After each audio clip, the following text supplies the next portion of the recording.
ca chạy con chiang chèn chèn đang vì thế là hèn em ai ơi hai cửa nhón đâu ta phù nhón chua cuộc đời này hãy gặp còn chiang chur ra xây ôn anh nhi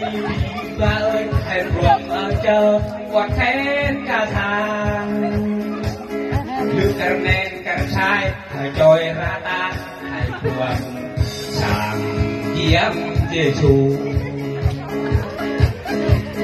dẫu bay đây con ơi trời bạc trôi lu cụ cờ mò Noel tìm nhà lưu hai ta ra na ra man hai agan buông đạp con kiếm xèn xèn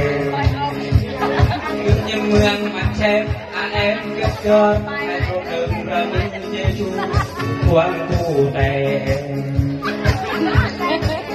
lúc ta ơn ra biên ra lễ hai bạc a ye ra mừng Giêsu ra đến cờ chàng đưa bay cây con ơi trời ngọc trôi tu ta rực hai ca ư ta bự ca hai à bồn ra mừng con diêm tu si này hãy làm lại không thì ta vừa qua là con trai không người chồng là con trai mà con trai tiền giặc ngồi hỏi lúc sầm tôi đi tôi chung hay quên rồi tôi chắc là có phải oan là có thể ra con từ con chầu vào đâu kia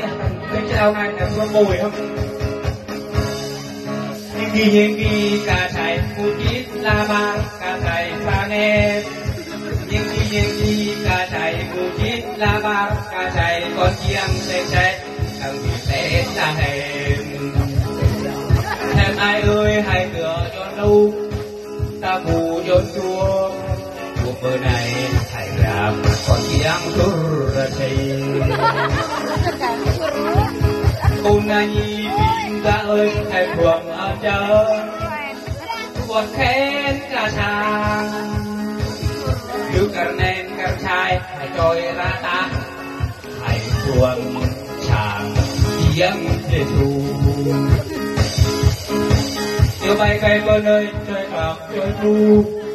cụ cờ mò Noel tìm nhà lưu hai ta ra na ra man hãy agan buông rạp con giang xe